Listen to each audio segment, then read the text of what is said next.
এই কীর্তন গান মানুষ শুনলে পরে মানুষের কি উন্নতি হয়?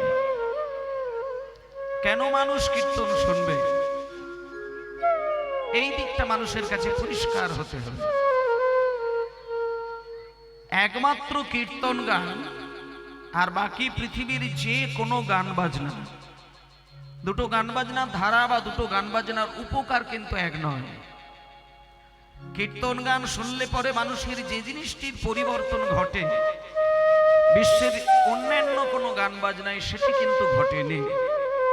এবং আজ সেই পরিবর্তনের আশাই মানুষ কীর্তনের আয়োজন করেছে, কিন্তু এটাকে সেইভাবে নেওয়া হচ্ছে বড় কঠিন বিষয়। কেউ মনে মনে চিন্তা করে যে বাৎসরিক একটা আচার অনুষ্ঠানের আবেগের তৃপ্তি মেটানোর জন্য কীর্তন গান। সাধারণ মানুষ কীর্তন গানটাকে একটা নিছক অনুষ্ঠান বলে মনে করেন, কিন্তু কীর্তন আবেগের তৃপ্তি মেটানোর জন্য কিন্তু নয়। একটা আচারের যে আবেগ, যে বছরে একবার কীর্তন হলেই বলে মঙ্গল হয়, এই চিন্তা করে কীর্তন করা বা কীর্তন শোনা, আর চৈতন্যদেবের যে আদর্শ বাঙালিদের ওপর বিশেষ করে দেওয়ার আশা প্রকাশ করেছিলেন কীর্তন গানের মধ্য দিয়ে, সেইটাকে ধরে বা সেটাকে বুঝে কীর্তন শোনা, দুটো কীর্তন কিন্তু এক বিষয় নয়। তাই এখানে আমার মায়েরা এবং বাবারা যারা কীর্তন শুনতে বসেছে, যদিও আমি কাউকে দেখতে পাচ্ছি না, কারণ এই দুদিকে দুটো লাইট আমার চোখটাকে বন্ধ করে রেখে দিয়েছে। এই লাইটগুলো ওই যাত্রা থিয়েটার বা অর্কেস্ট্রারের মধ্যে হলে ঠিক আছে, কিন্তু কীর্তন গানের মধ্যে এই লাইটটা চলে না। একটু আসতে বাজাবো।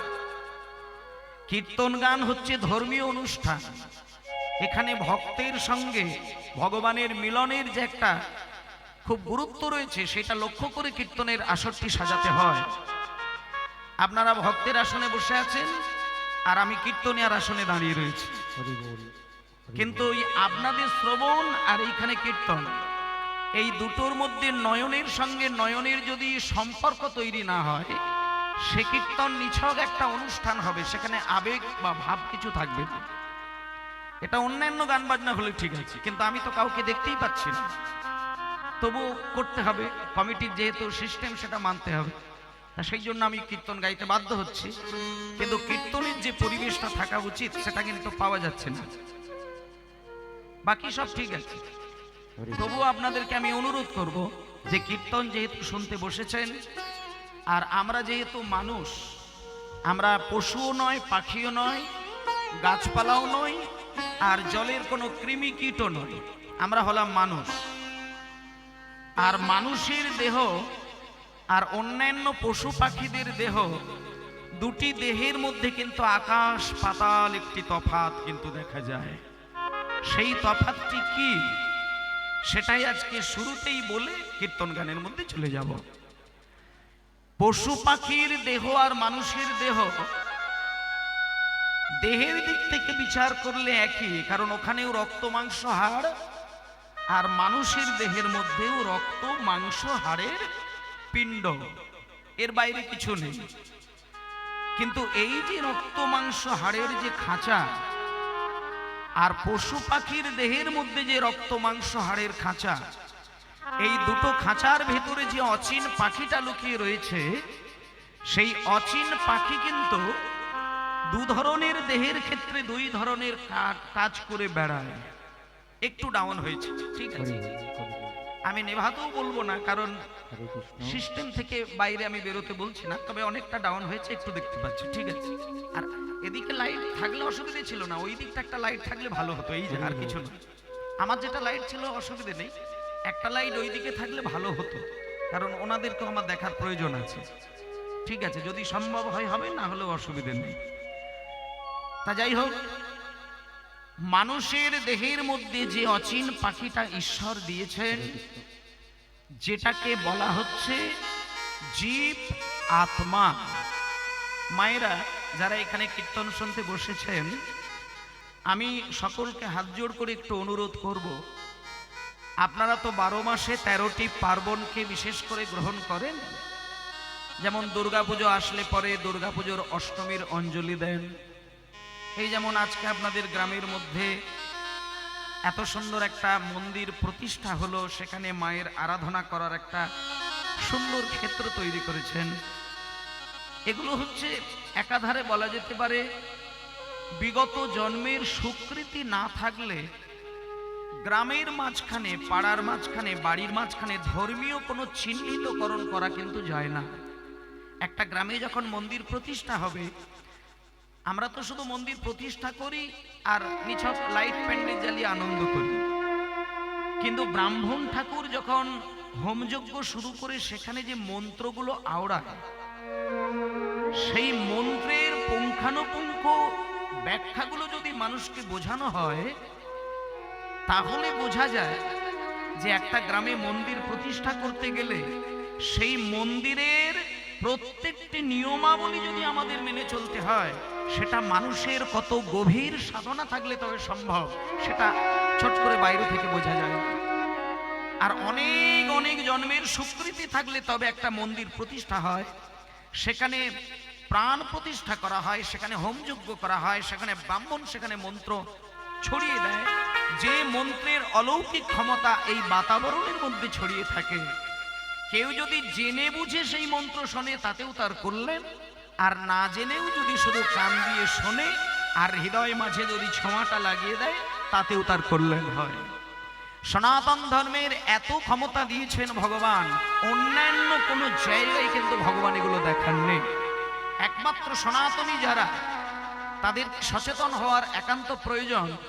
কারণ এই এক একটি করে মন্দির মুনি ঋষিদের কাছ থেকে আমরা তৈরির কৌশল জেনেছি, এবং আস্তে আস্তে বাজাবে, কথাগুলো শুনতে হবে, এবং মুনি ঋষিদের বিধান অনুসারে সেই মন্ত্রকে আমরা পাঠ করার বিধান দিয়েছি। আর সেই মন্ত্র আজকে হোমযজ্ঞের মাঝখানে পুরোহিত মশাই পাঠ করছেন, আমাদের কান দিয়ে হৃদয় মন্দিরে যাচ্ছে, এর কল্যাণ আমরা পাবই পাবো।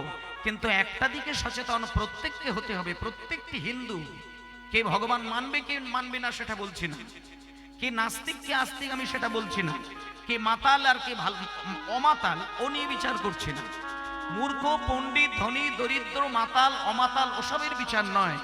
যেহেতু আমি একজন হিন্দু সনাতন ঘরের সন্তান, তাই আমার উপরে একটা গুরুদায়িত্ব থাকবে যে সনাতন ধর্মকে সযত্নে বিশ্বের মাটিতে যত্ন করে রেখে দেওয়া, এবং দাঁড়ে দাঁড়ে গিয়ে সনাতন ধর্মের ভক্তি প্রচার করা, এবং সেই ভক্তি যতটুকু ছড়িয়ে রয়েছে সেটাকে সুন্দর করে ধরে রাখা। এটা যদি সনাতন ধর্মের মানুষের মধ্যে না থাকে, এটুকু আমি নিশ্চিন্তে হরিবাসরে দাঁড়িয়ে বলতে পারি, আগামী দিন যে লাইট আমাদের বাংলা ভারতবর্ষের মধ্যে ছড়িয়ে যাচ্ছে, সেই লাইটে সনাতন ধর্মের মন্ত্র আগামী দিনে হবে কিনা এ বিষয়ে বিরাট একটা সন্দেহ কিন্তু ভেসে বেড়াচ্ছে।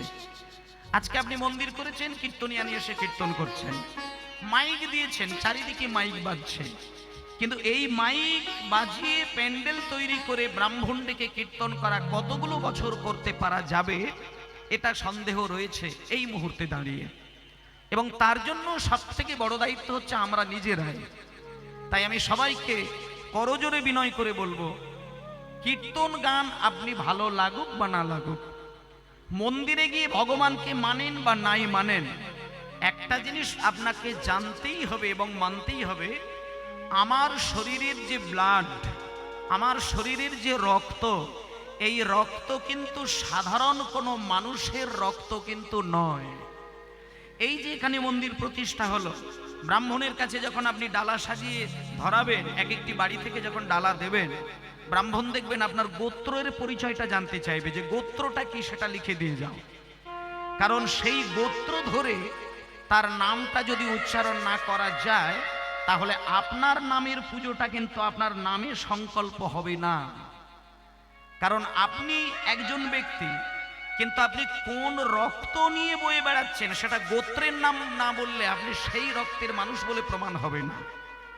তাহলে আপনি গোত্রটা বলছেন, তবে আপনি চিহ্নিতকরণ হলেন যে আপনি সেই ব্যক্তি, যে ব্যক্তি ছিলেন হাজার হাজার বছর আগের একজন বড় সাধক, একজন মুনি, একজন ঋষি। আর সেই ঋষির সাধনার ফসল বংশ পরম্পরায় আমি একজন মানুষ হয়ে জন্ম নিয়েছি, তাই আমার পরিচয় সাধারণ কোনো মানুষ নয়, আমার পরিচয় সেই মুনির ঔরসজাত আমি সন্তান। তাই আমার ওই গোত্রটি হলো সেই মুনি ধরে আমার পরিচয়। তাহলে এটা প্রমাণ হলো যে আমরা কিন্তু সাধারণ কোনো মানুষের দেহ থেকে জন্ম নিই না, আমরা বিরাট একটা মুনির ঔরস থেকে জন্ম নিয়েছি। হতে পারে মাঝখানে কয়েক হাজার বছর পার হয়েছে, কিন্তু আমি যে সেই মুনির রক্ত থেকে জন্ম, আমি যে সেই মুনির ঔরসজাত একটা মানুষ, এটাকে যদি ভুলে গিয়ে আমি ধর্মকে চিনতে না পারি, এক কথাই বলা যায় অকৃতজ্ঞ, এছাড়া তার আর কোনো পরিচয় হয় না। তাহলে আমি হাজারবার এই একটা কথা বলবো আপনাদের, যে ভালো মন্দের বিচার ছেড়ে দেবেন। আমরা একান্তভাবে সনাতনী, আমাদের এই সনাতন ধর্ম আছে, ছিল, থাকবে, তার দায়িত্ব আমরা নিজেরাই। বাইরের কোনো শক্তি এই সনাতন ধর্মের বিভিন্ন আচার অনুষ্ঠানকে যে ধ্বংস করে দিতে পারবে, এ হতে পারে না। এই গুরু দায়িত্ব নিয়ে যদি চলা যায়, আমি বলবো আগামী দিন সারা ভারতের মাটিতে সনাতন ধর্ম উজ্জ্বল রত্ন হয়ে দাঁড়িয়ে থাকবে। এই আশায় সবাই মিলে একবার বলুন নিতাই গৌর প্রেমানন্দে হরি বল, হরি বল, হরি বল। তাই শ্রী চৈতন্য মহাপ্রভু আজকে সেইভাবেই সারা বাংলার মানুষকে শান্তি দেবার জন্য দুটি বাহু তুলে মুখে হরি বলে, বাহু তুলে মুখে হরি বলে, দুটি বাহু তুলে মুখে হরি বলে, বাহু তুলে মুখে হরি বলে, এই হরি নামে, এই হরি নামে পূর্ণ হবে সকল মনস্কার। এই হরি নামে, এই হরি নামে পূর্ণ হবে। মায়ের একবার বলো নিতাই গৌর প্রেমানন্দে হরি হরি বল।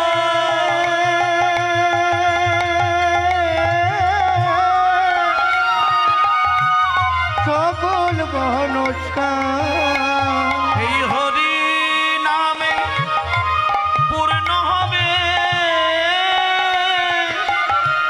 সকল মনস্কার। এই হরি নামে পূর্ণ হবে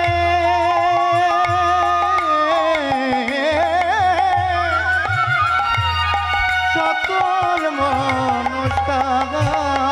ওরে প্রেম নিবিয়াই বদন ভরে বলে রে হরি না, প্রেমিনী বিয়াই বদন ভরে বলে রে হরি না, প্রেমিনী বিয়াই বদন ভরে বলে রে হরি না। প্রেম নিবিয়ায় বদন ভরে বলে রে হরি না। এই দক্ষিণ 24 পরগনা জেলায় কীর্তন গানের ধারা কিন্তু বিশাল মাপের। সারা পশ্চিমবঙ্গের মধ্যে দক্ষিণ 24 পরগনায় কীর্তন ব্যাপকভাবে প্রচার, আর আপনারা সেই দক্ষিণেরই মানুষ, তাই কীর্তনের সম্পর্কে বেশি কিছু বলার নেই। শুধু এই জিনিসটাই দায়িত্বের মধ্যে থাকবে যে কীর্তন কিন্তু এই মুহূর্তে এই বর্তমান পরিস্থিতিতে আমাদের সনাতন ধর্মের সেবার একমাত্র আসন কিন্তু কীর্তনের আসন। আর কীর্তন গানের মধ্য দিয়ে অতি সহজেই কিন্তু ভগবানকে খুশি করা যায়। মায়েরা, সকালবেলায় আমরা মন্দিরে গিয়ে শঙ্খ বাজাই, দুপুরবেলা স্নান টান করে মন্দিরে গিয়ে একটু জল বাতাসা দিয়ে, কেউ পারলে অন্নভোগ দেয়, কেউ বাতাসা দেয়, কেউ নকুল দানা দেয়, ইত্যাদি ইত্যাদি যে যেমন পারে দিয়ে ভগবানকে প্রণাম করে চলে আসেন। আর সন্ধ্যাবেলায় প্রত্যেকটা বাড়ির একটা আচার আছে, সন্ধ্যাবেলায় কিন্তু শঙ্খ বাজাবেই এবং তুলসী তলায় প্রদীপ দেবেই। কিন্তু মায়েরা, এই যে সকালবেলায় ধর্মের চর্চা করা, দুপুরবেলা একবার ভগবানের চর্চা করা, আর সন্ধ্যাবেলায় করা, এই তিনটে টাইম ভগবানকে ডাকার বিধান আছে আমাদের সনাতন ধর্মে। কিন্তু এখনকার দিনে একটা জিনিস দেখা যায় না, ব্রহ্ম মুহূর্তে আগেকার দিনের মা ঠাকুরমারা যেটা করতেন, যত রাত্রিতেই মানুষ ঘুমাতে যাক না কেন, ভোর 4:30 থেকে 5টা যখন বাজবে, তখন কিন্তু বাড়ির যে কোনো একজন ব্যক্তির কিন্তু ঘুমটা ভাঙবে, আর ঘুম থেকে উঠেই পরিষ্কার হয়েই কিন্তু ঠাকুর ঘরে গিয়ে শঙ্খটা বাজিয়ে দেবে। এটা আজ থেকে 20-30-40 বছর আগের মা ঠাকুরমাদের মধ্যে একটা চল ছিল। এই পরিস্থিতিতে এখন এই বর্তমান প্রজন্মের মায়েরা এই সকালবেলা শঙ্খ বাজানো, সকালবেলা ঝাঁট দেওয়া, জল ছড়া দেওয়া, নাতা দেওয়া, এর মধ্যে যে আমাদের ধর্মের কিছু চিহ্ন রয়েছে, এটা কিন্তু এখনকার দিনের কিছু মায়েরা মানেননি। তারা ভেবেছেন যে সকালবেলা উঠে একটু ঝাঁট দেওয়া, নাতা দেওয়া মানে এটা বোধহয় বাড়িকে শুধু পরিষ্কারই রেখে দেওয়া, ধুলো ময়লাগুলো সরিয়ে দেওয়া, যাতে লোকজন এসে আমাদেরকে নোংরা না বলতে পারে। এটা কিন্তু বড় কথা নয়।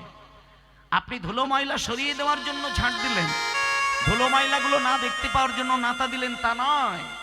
এই কর্মের মধ্যে ঐশ্বরিক কিছু শুভ শক্তি কিন্তু আপনার সংসারের সঙ্গে সম্পর্ক রয়েছে। আমি আপনাদের একটা কথা বলে দিই, আপনি তো এতগুলো দিন সংসারের মধ্যে দিন কাটাচ্ছেন, কেউ 2 ছেলের বাবা, 2 ছেলের মা, 4 ছেলের বাবা, 4 ছেলের মা, কারোর এক সন্তানের মা বাবা।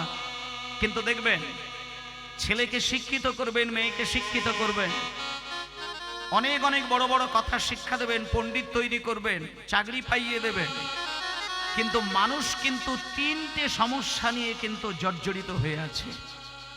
এই বর্তমান পরিস্থিতিতে 3টে সমস্যায় মানুষ ধ্বংস হয়ে যাচ্ছে। 1 নম্বর সমস্যা হচ্ছে মনের যন্ত্রণা।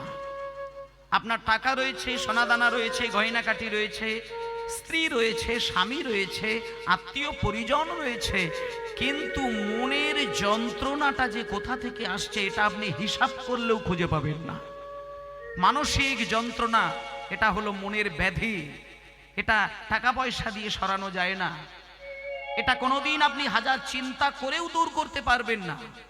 মানসিক যন্ত্রণা আর দৈহিক ব্যাধির যন্ত্রণা আর বুদ্ধিমত্তার অশুভ চিন্তা করা, এই 3টে জিনিস বর্তমান প্রজন্মকে ধ্বংস করে দিচ্ছে।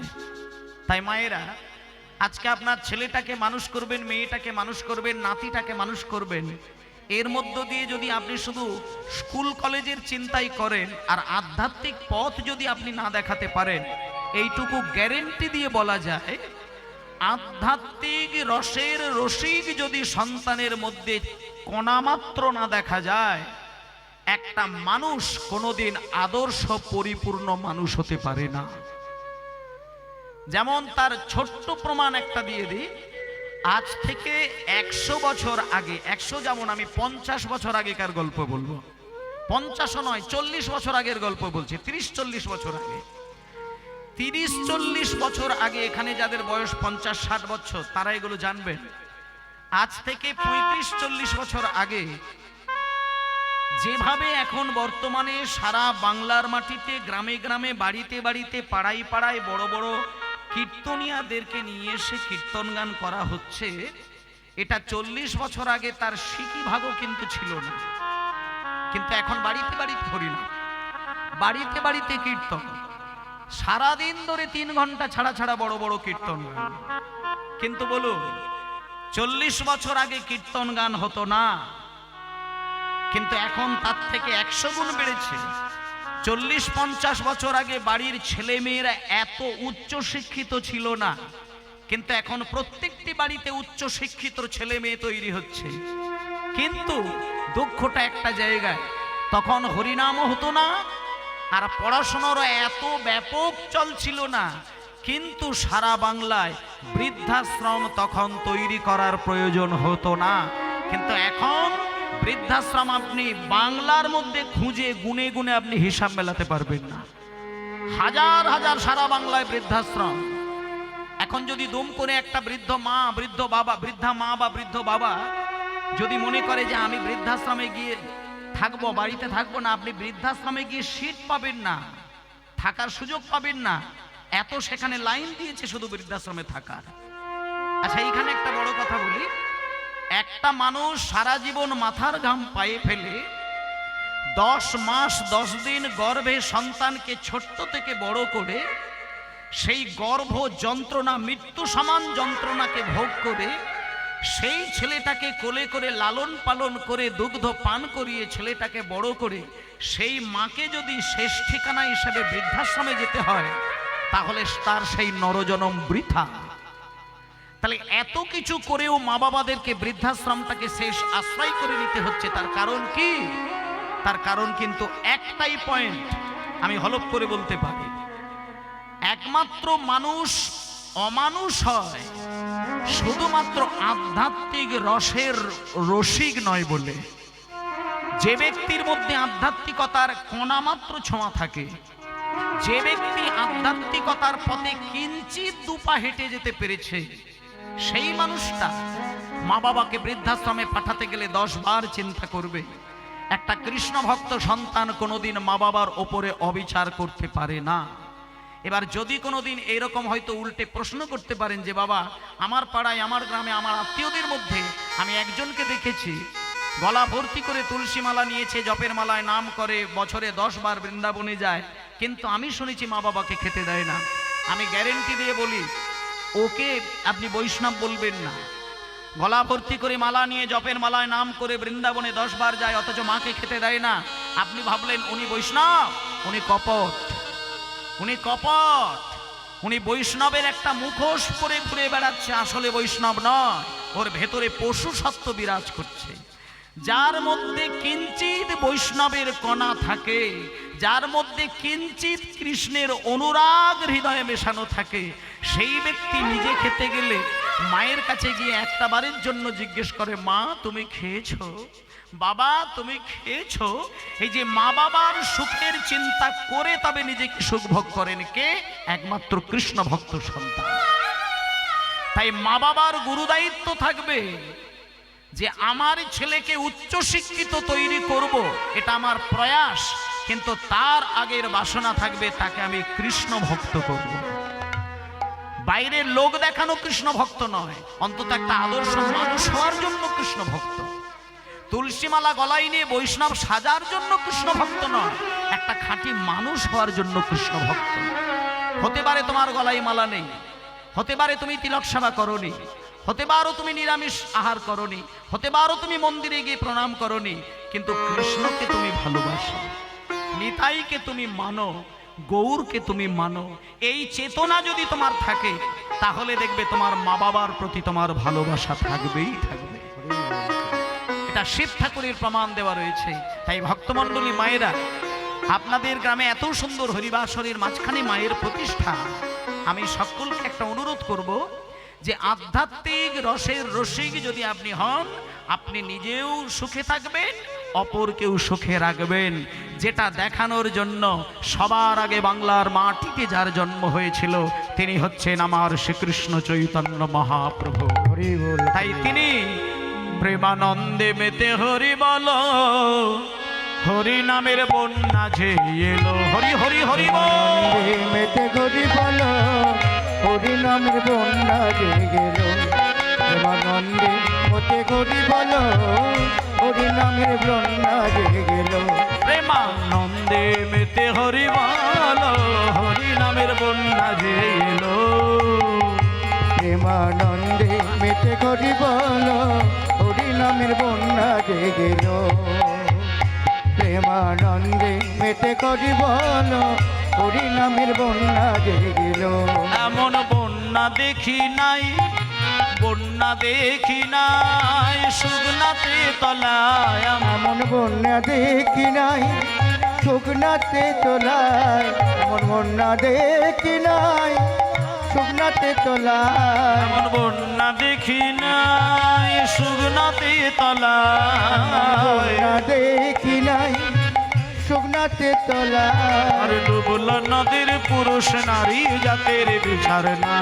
এমন বন্যা দেখি নাই শুকনাতে তোলায় এমন বন্যা দেখি নাই, শুকনাতে তোলায় শুকলো নদীর পুরুষ নারী জাতের বিরকানায়। ঠাকুর হরিদাস, ঠাকুর হরিদাস, ঠাকুর হরিদাস কাজীর ছেলে সে বুঝি ডুবে গেল। হরিদাস হরি বল বলে রে, হরি হরি হরি হরি বল। হরি বল বলে রে, হরিদাস হরিদাস কাজীর ছেলে সেও বুঝি ডুবে গেল। হরিদাস কাজীর ছেলে সেও বুঝি ডুবে গেল। হরি নামের বন্যা যে এলো, প্রেমানন্দে মেতে হরি বলো, হরি নামের বন্যা যে গেল। প্রেমানন্দে মেতে হরি বলো, হরি নামের বন্যা যে গেল। হরি নামের বন্যা এলো। এই বন্যা আনলেন আমার শ্রীকৃষ্ণ চৈতন্য মহাপ্রভু। ভক্তমণ্ডলী মায়েরা, এই মুহূর্তে সারা ভারতবর্ষ নয়, সারা পৃথিবীর মানুষ একটা জায়গায় বেড়াতে যাবার জন্য লাইন দিয়েছে, সেটা হলো কুম্ভ মেলা। কুম্ভ মেলায় প্রায় প্রত্যেকটি পাড়া থেকে না হলেও 10 জন করে যাচ্ছে স্নান করার জন্য। একটা বিষয় আমি আপনাদের কাছে এই পয়েন্টগুলো আপনাদেরকে ক্লিয়ার করে দিই, পরিষ্কার করে দিই। কুম্ভ মেলায় মানুষ যায় কেন? এটা কি আনন্দ করার জন্য? লোকে বলে স্নান করলে পাপ ক্ষয় হয়, তাই পাপ ক্ষয়ের জন্য যাচ্ছে। শোনেন, তাহলে আপনি যদি কুম্ভ মেলায় গিয়ে স্নান করেন তাহলে আপনার পাপটা ক্ষয় হলো, কিন্তু আপনার বাড়িতে যে বৃদ্ধ পিতামাতা বসে আছে তিনি তো গিয়ে ডুব দিলেন না, তাহলে ওনার পাপ ক্ষয় হবে কি করে? বা আপনার পাশের বাড়ির ব্যক্তিটি তো কুম্ভ মেলায় গেল না, তাহলে উনি উদ্ধার হবেন কি করে? একটা জিনিস বলি, পাপ ক্ষয় হওয়াটা বড় জিনিস নয়। কুম্ভ মেলায় স্নান করতে গেলে কতগুলো বিধান আমি আপনাদের বলে দিই। 48 দিন কুম্ভ মেলা হওয়ার বিধান রয়েছে। 48 দিন কুম্ভ মেলা 48 দিন ধরে হয়। আর কুম্ভ মেলায় স্নান করতে গেলে যারা কুম্ভ মেলায় গিয়ে সেই কুম্ভক থেকে অমৃতের আস্বাদন করে আনার চেষ্টা করেন, তাতে বিধান দেওয়া রয়েছে 48টা দিন সেখানে থেকে মায়ার বন্ধন থেকে নিজের মনকে সরিয়ে নিয়ে গিয়ে 48টা দিন সেইখানকার জলে স্নান করতে হয় মন্ত্র উচ্চারণ করতে করতে। কিন্তু আমরা 48 দিন পারি না, একদিন স্নান করে চলে আসি, কেউ 2 দিন, কেউ 3 দিন। কিন্তু শোনেন, 48 দিন যদি কেউ সময় না কুলাতে পারে তাহলে মিনিমাম বলছে যে তুমি 7টা দিন অন্তত কুম্ভ মেলায় যাবে, সকালবেলা আর সন্ধ্যার আগে একবার জলে নেমে স্নান করবে, ওং নমঃ শিবায় বলে শিবের চরণে অঞ্জলি দেবে, শিবের চরণে আত্মসমর্পণ করে তুমি স্নান করে আসবে। তাতে করে তোমার 3টে জিনিসের সংস্কার হবে। এটা 12 বছর 3 মাস অন্তর অন্তর হয়। 12 বছরই জানেন, কিন্তু না, 12 বছর 3 মাস ছাড়া হয় এটা কুম্ভ মেলা। আর 12 বছর 3 মাস হতে হতে যখন 12 বার হয়ে যায়, এই 12 বারের শেষ মাত্রাটাকে আবার ধরা হয় মহাকুম্ভ মেলা, যেটা এই বছর চলছে। কিন্তু একদিন স্নান করলে কোনো ফল হয় না, মিনিমাম 7 দিন স্নান করতে হয়। কিন্তু আমরা কজন করি? একদিনই স্নান করে বেরিয়ে চলে আসি। এবং বিধান রয়েছে, নিয়ম, যে কুম্ভ মেলায় যেতে হবে, মিনিমাম 7টা দিন স্নান করতে হবে। গঙ্গার জলে ডুব দেওয়ার সময় ওং নমঃ শিবায় মন্ত্র উচ্চারণ করতে করতে স্নান করতে হবে। তারপরে 7 দিন পরে ওইখানকার সাধকগণের নির্দেশ অনুসারে ওইখান থেকে সেই অমৃতের যে শক্তি সেটাকে নিয়ে বাড়িতে আসতে হবে। অমৃত বলতে কি? এখানে আপনি গিয়ে তো আর সেই স্বর্গের সমুদ্র মন্থনের অমৃত আর আপনি তো পাবেন না। অমৃত তাকেই বলে যে মানুষের জীবনটা সুখে আর শান্তিতে পরমানন্দে দিন কাটে, একমাত্র সেই অমৃতময় জীবন কাটাতে পারে। অমৃত সেখানে যেখানে আপনি ঘুমাতে গেলে নিশ্চিন্ত মনে ঘুমিয়ে যান। অমৃত সেখানে যেখানে ভাতের থালায় খেতে বসলে আপনি আনন্দের সঙ্গে ভাত খেয়ে ফেলেন। যার খাওয়ায় আনন্দ আর ঘুমিয়ে আনন্দ, সে একমাত্র অমৃতের স্বাদ পেয়েছে। বাকি এই দুটো জিনিস থেকে যে দূরে সরে গেছে, সে কুম্ভ মেলায় গেলেও আর শান্তি পাবে না। তাই খাওয়াতে ধ্যান থাকবে, ঘুমানোই ধ্যান থাকবে। এর জন্য নিজের জীবনকে সুখে শান্তিতে গড়তে হবে। তাহলে আপনি তিনটে জিনিস খেতে পারেন, দাঁড়ান, ভালো করে ঘুমাতে পারেন না কেন জানেন? হয় আপনার মাথার কোনো সমস্যা রয়েছে, তা না হলে মনের সমস্যা রয়েছে, নচেত তোমার দেহের কোনো সমস্যা হয়েছে। এই তিনটে যে কোনো একটা কারণে কিন্তু তুমি পেট ভরে খেতে পারছো না। আর এই যে শান্তি ভরে তুমি ঘুমাতে পারো না, হঠাৎ করে ঘুম ভেঙে যায়, অস্থিরতা আসে, বিচলিত হয়ে যাও, কেন? হয় কোনো মস্তিষ্কের, না হলে মনের, আর না হলে দেহের। এই তিনটের বাইরে কিন্তু কোনো কিছু নয়। এই তিনটের কোনো না কোনো অবক্ষয়ের ফলে তুমি প্রাণ ভরে খেতে পারো না, প্রাণ ভরে ঘুমাতে পারো না। আর এই তিনটে জিনিসের সংস্কার ঘটিয়ে দেহকে পরিষ্কার করা, দেহের ভেতর থেকে রোগ ব্যাধিকে দূরে সরানো, আর মনের ভেতর থেকে বিভিন্ন নোংরা চিন্তাকে দূরে সরানো, আর বুদ্ধিমত্তাকে পরিষ্কার করে ধীরে ধীরে বুদ্ধির উত্থান ঘটানো, এই তিনটে জিনিসের কাজ যদি আপনাকে পরিষ্কার করতে হয়, তাহলে কুম্ভ মেলায় গিয়ে 1 সপ্তাহ ধরে স্নান করেন, ওই শিবের চরণে আত্মসমর্পণ করে আসতে হয়। শুধুমাত্র আচার বিধি নিয়ম মেনে ভগবানের সেবা করলে সেটা নিছক ধর্মের পালন করা হয়, কিন্তু ধর্মের রস আস্বাদন করা হয় না।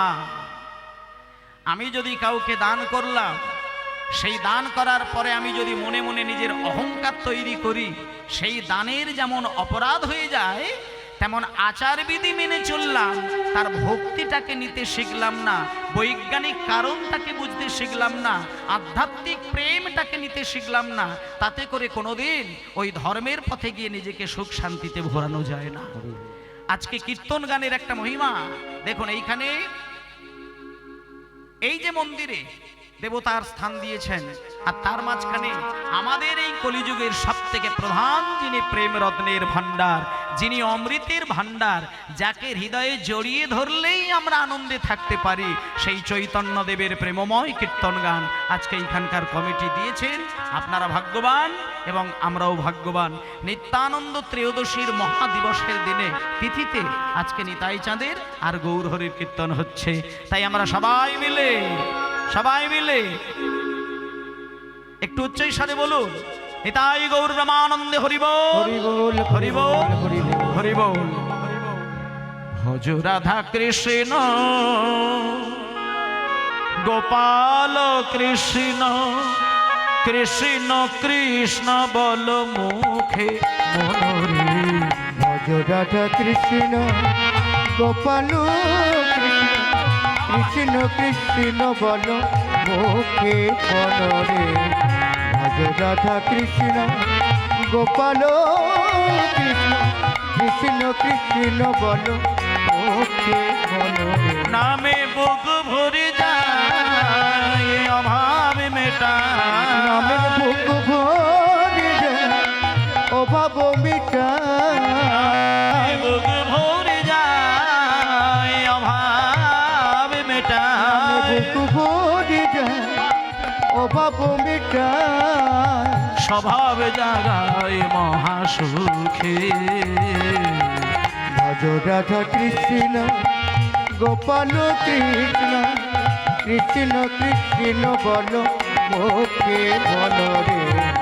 ভজ রাধা কৃষ্ণ গোপাল কৃষ্ণ, কৃষ্ণ কৃষ্ণ বল মুখে মনোরে। আর হরি দিন বন্ধু চিরদিনের বন্ধু, হরি দিন বন্ধু চিরদিনের বন্ধু, হরি দিন বন্ধু চিরদিনের বন্ধু, হরিদিন বন্ধু চিরদিনের বন্ধু। জীবের চির সুখে দুঃখে, হরি দিন বন্ধু চিরদিনের বন্ধু, জীবের চির সুখী দুঃখী।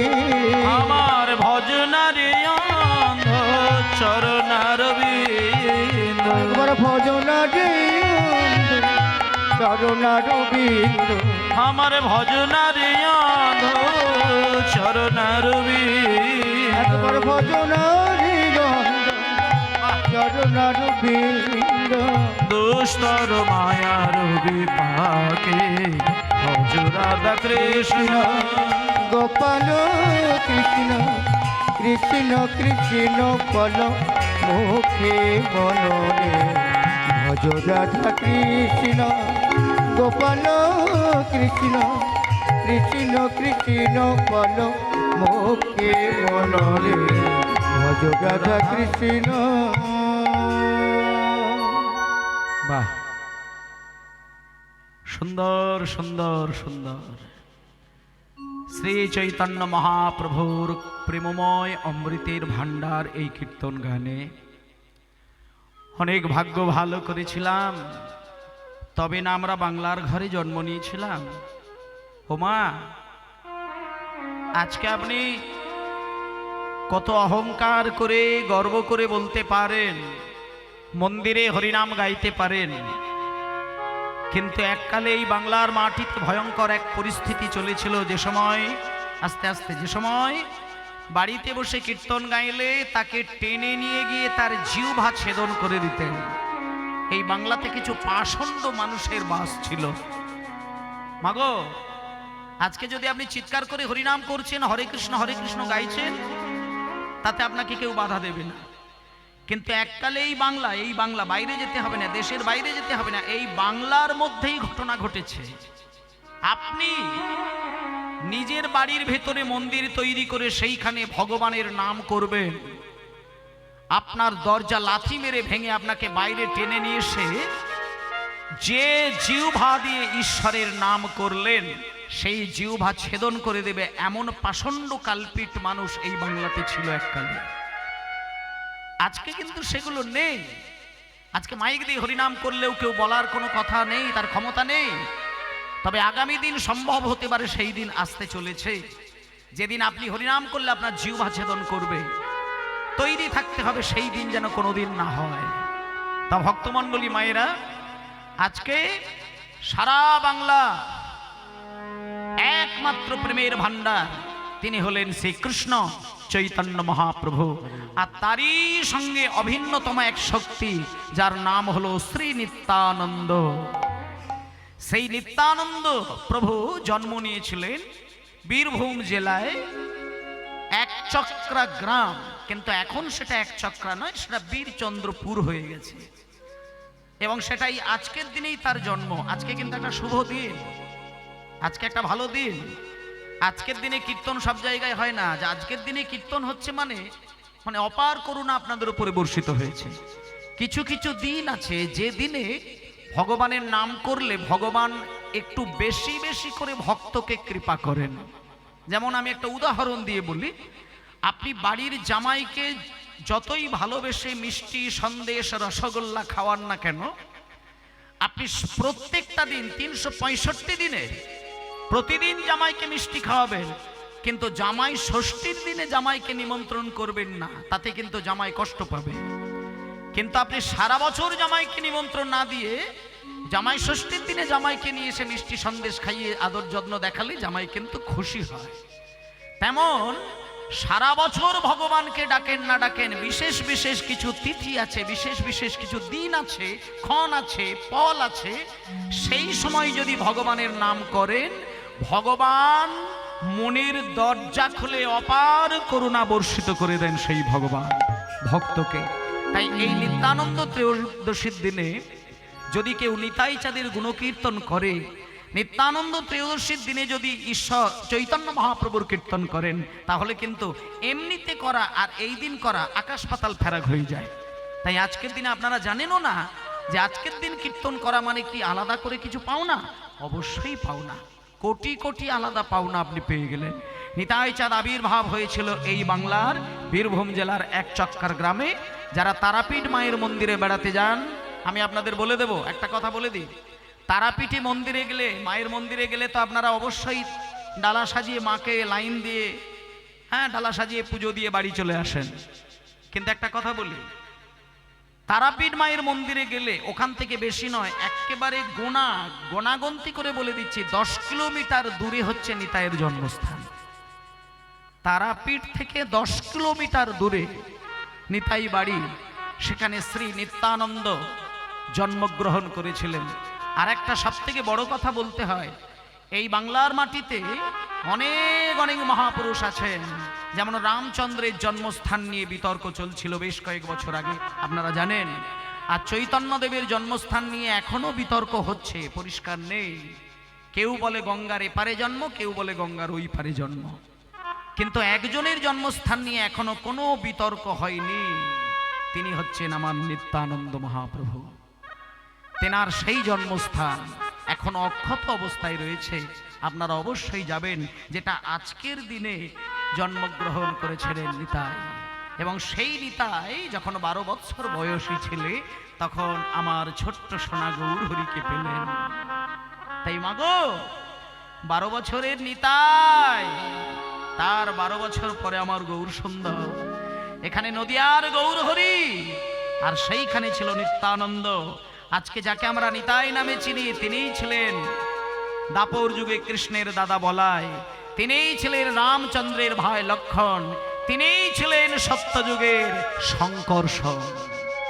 সত্যযুগে 4 নারায়ণের এক অবতার শঙ্কর্ষণ, ত্রেতা যুগে রামের ভাই লক্ষণ, দাপরে কৃষ্ণের দাদা বলাই, আর এই কলিযুগে আমার মহাপ্রভুর অভিন্নতম নিত্যানন্দ, যিনি আজকের দিনে জন্মগ্রহণ করেছিলেন।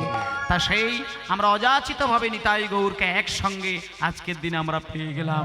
তাই সেই নিতাই গুণকীর্তন করতে করতে বেরিয়েছেন, সবাইকে ডেকে ডেকে বলছে, সবাইকে ডেকে ডেকে, এবং তিনিই ছিলেন কৃষ্ণ। তার প্রমাণ আমি বলছি না মায়েরা, দেখুন বৈষ্ণব পদকর্তা বলছেন, এসেছে ব্রজের বাঁকা। আজকে যিনি গৌরহরি, তিনি যে কে গানের মধ্যে বুঝিয়ে দিলেন।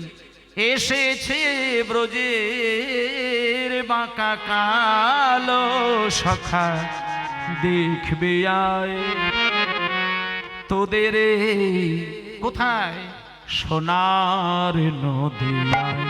এসেছে হরি হরি হরি হরি কালো সখা, দেখবি আয় তোদের সোনার নদিয়া। এসেছে ব্রজের বাঁকা কালো সখা, দেখবি আয় তোদের সোনার নদিয়ায়। এসেছে ব্রজের বাঁকা কালো সখা, দেখবি আয় তোদের সোনার নদিয়া। মায়েরা, তার রং ফিরেছে, ঢং ফিরেছে, রং ফিরেছে, ঢং ফিরেছে, আর রং ফিরেছে, ঢং ফিরেছে, তার রং ফিরেছে, ঢং ফিরেছে, তার কালো এখন চেনা ও তার রং ফিরেছে, ঢং ফিরেছে, রং ফিরেছে, ঢং ফিরেছে, তার এখন চেনা রং ফিরেছে, ঢং ফিরেছে। কৃষ্ণের গায়ের রং ছিল কালো, আর আমার গৌরহরি একেবারে কাঁচা সোনার বর্ণ। ও মায়েরা, কৃষ্ণ বৃন্দাবনে পড়াশুনো জানতো না, আর নবদ্বীপে আমার গৌরহরি হলেন পণ্ডিতের শিরোমণি। আর একটা কথা, কৃষ্ণ ছিল বাঁকা, আর আমার গৌরহরি যেখানেই দাঁড়িয়ে থাকেন সোজা দাঁড়িয়ে থাকেন। তাই জন্য গানের মধ্যে বলছে, তার রং ফিরেছে, ঢং ফিরেছে। রং তো ফিরেছে, এটা আপনারা জানেন, কৃষ্ণ কালো, আমার গৌরহরি সোনার বর্ণ। আর ঢংটা কি না, কৃষ্ণের একটা নিজস্ব ঢং ছিল। কৃষ্ণ যদি কোথাও দাঁড়ায়, পা থেকে মাথা পর্যন্ত সে দেহটাকে সোজা রাখতে পারে না, সে 3খানা বাঁক খেয়ে দাঁড়িয়ে থাকেন। কৃষ্ণের 3খানা বাঁক, চরণ একদিকে বেঁকে থাকে, দেহ একদিকে বেঁকে থাকে, আর বদন একদিকে বেঁকে থাকে, যাকে বলে ত্রিভঙ্গ বঙ্কিম ঠামে শ্রীকৃষ্ণ দাঁড়িয়ে থাকেন। কিন্তু সেই কৃষ্ণ যখন আজকে গৌরহরি রূপে এলেন, তিনি কিন্তু কোনো বাঁক নিলেন না, তিনি সোজা হয়ে দাঁড়িয়ে থাকলেন। তাই গানের মধ্যে বললেন রং ফিরেছে ঢং ও ফিরেছে তার রং ফিরেছে ঢং ফিরেছে কালো এখন চেনা দায়। এসেছে এসেছে ব্রজের বাঁকা কালো সখা দেখবিয়া তোদের সোনার রবিয়া এসেছে ব্রজের মাতা কালো শাখা দেখবে আয়, তোদের সোনার নদিয়া। এসেছে ব্রজের বাঁকা কালো সখা দেখবিয়া তোদের সোনার রবিয়া